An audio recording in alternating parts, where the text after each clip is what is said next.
आसमान में काले बादल छाने लगे थे। तेज हवा भी चलने लगी थी। यह देख कौवा चिड़िया के घर आता है। मेरी प्यारी चिड़िया बहन, कैसी हो तुम? मैं ठीक हूँ कौवे भैया, आपने तो अपना घोंसला भी मजबूत नहीं किया। हाँ, मैं इस बार काफी बीमार रहा हूँ। मैं इस बार ठीक से दाना भी इकट्ठा नहीं कर पाया हूँ। बीमारी तो एक बहाना है, तुम्हें नींद लेने से फुर्सत मिले तब दाना ढूंढने का ख्याल मन में आए।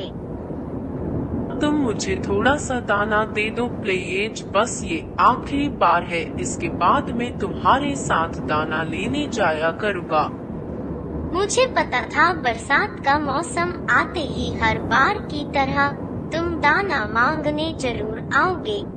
मुझे अच्छे से याद है वो दिन जब मैं तुम्हें दाना इकट्ठा करने के लिए बुलाने आई थी। चलो कौवे भैया, दाना इकट्ठा करने चले। बरसात का मौसम कुछ ही दिनों में आने वाला है और हमें अपने घोंसले भी मजबूत करने हैं ताकि बारिश और तूफान से हमारे घोंसले टूटे ना। मेरा घोंसला तो बहुत मजबूत है, चाहे ओले पड़ जाए मेरा घोंसला नहीं टूटेगा। और रही बात दाने की, तो उसके लिए अभी बहुत दिन पड़े हैं। ठीक है, मैं अकेले चली जाती हूँ। अगर बरसात के दिनों में तुम मेरे पास दाना मांगने आए, मैं तुम्हें कुछ नहीं दूंगी। हाँ, जाओ, मुझे आराम करने दो, मेरे पास बहुत दाना है। कौवे को सब याद आ जाता है। फिर वो अपने घोंसले पर चला जाता है। तभी तेज बारिश शुरू हो जाती है। मेरे पास तो दाना भी नहीं है, ऊपर से ये बारिश भी शुरू हो गई। और ये बादल तो ऐसे गरज रहे हैं जैसे खा ही जाएंगे। चिड़िया की बच्ची तो आराम से अपने पक्के घर में बैठी है और मैं यहाँ बारिश में भीग रहा हूँ। चिड़िया ने अपने पास एक हफ्ते का दाना इकट्ठा करके रखा हुआ था। वो आराम से बिना बारिश में निकले अपने घर में रह सकती थी। वहीं बाहर थोड़ी देर की बारिश में कौवे के घोंसले में पानी भर जाता है और वह ठंड से कांपने लगता है। मुझे चिड़िया के पास जाना ही पड़ेगा, नहीं तो ठंड के मारे मेरी जान ही निकल जाएगी। वहाँ से कुछ दाने का इंतजाम हो जाएगा और इस बारिश से भी बच जाऊंगा। कौवा उड़ता हुआ चिड़िया के पास आता है। अरे चिड़िया बहन, दरवाजा खोलो, मैं ठंड से कांप रहा हूँ, मेरी मदद करो। आ जाओ, दरवाजा खुला है। मुझे पता था तुम जरूर आओगे क्योंकि बारिश में तुम्हारा मजबूत घोंसला टूट गया होगा। अब आपके पास खड़े हो के थोड़ी ठंड से राहत मिली। तुम्हारा बहुत बहुत भला हो जो तुमने मुझे अंदर आने दिया। ये बस आखिरी बार था जो मैंने तुम पे दया खा ली। बस मैं तुम्हें यहाँ रात गुजारने तक ही रहने दूंगी। इसके बाद सुबह होते ही चले जाना। मैं सुबह होते ही चले जाऊंगा, पर अभी मैंने सुबह से कुछ नहीं खाया। क्या तुम मुझे कुछ खाने को दे सकती हो प्लीज? ऐसे बरसात के मौसम में खिचड़ी बनाया करती हूँ। चलो आज खिचड़ी के साथ मौसम का मजा ले। वाह, गर्मा गर्म खिचड़ी मिल जाए तो मजा ही आ जाए। अब तो मेरी भूख और भी बढ़ गई है।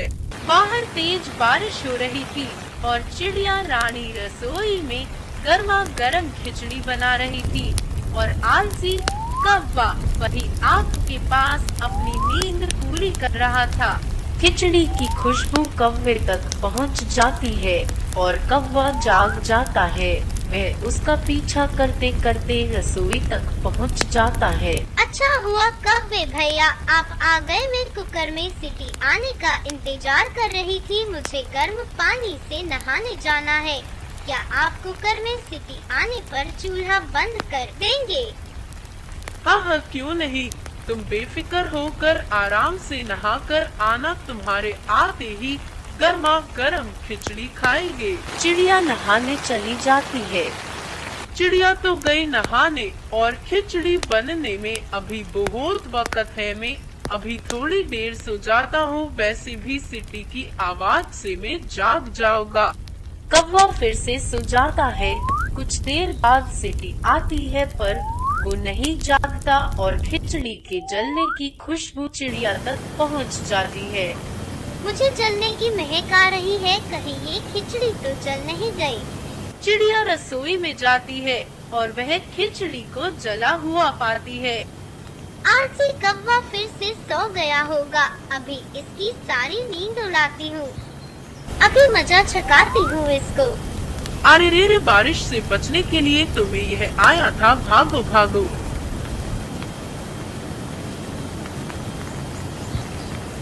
कौवा फिर से डूबते हुए घोंसले में आ जाता है और वह वहीं बैठकर बारिश के रुकने का इंतजार करता है। चिड़िया आराम से अपने पक्के घर में सो रही थी, उसे इस वक्त कोई चिंता नहीं थी।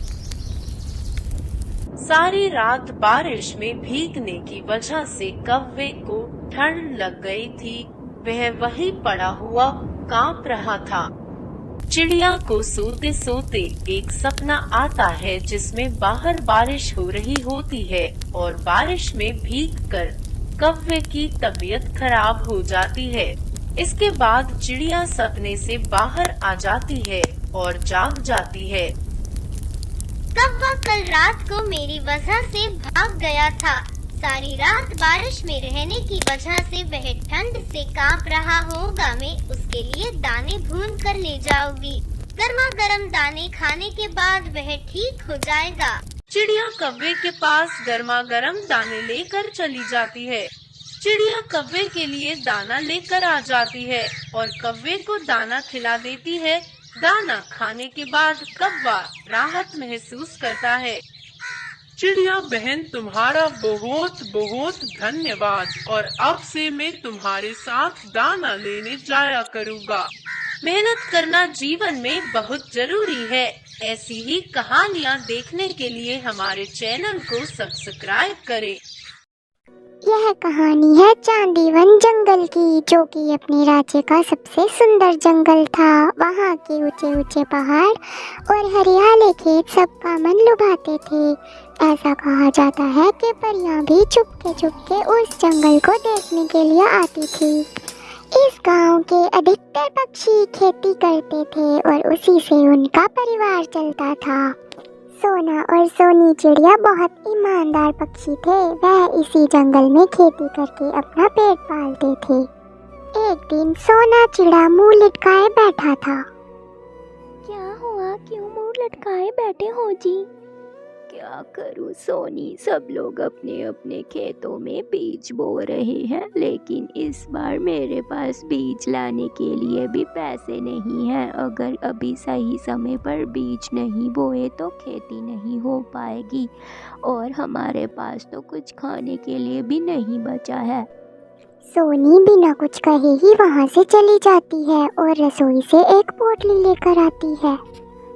पिछले साल हमारे खेत में जो पालक हुई थी उसके बीज मैंने संभाल के रख लिए थे। आप ये बीज ही अपने खेत में लगा दीजिए। ये बीज अच्छे तो है ना? पिछली बार मैंने कितनी बार पालक काट कर बनाई और बहुत स्वादिष्ट पालक बनी थी। ज़रूर ही इन बीजों से बहुत स्वादिष्ट पालक उगेगी। वैसे भी खाली खेत रहने से अच्छा है तो इसमें हम पालक के बीज ही बो दें। कुछ ना कुछ तो हो ही जाएगा ना जी। ठीक है, फिर हम आज ही इन्हें अपने खेतों में बो देते हैं। वह दोनों अपने खेत में जाते हैं और काम करना शुरू कर देते हैं। सोना चिड़ा अपने खेत में बीज बो रहा था। इस बार ये पालक अच्छे से उग जाए तो इसको तो हम कई बार काट कर बेच सकते हैं। तभी वहाँ पर कालू कौवा और कोवी आ जाते हैं।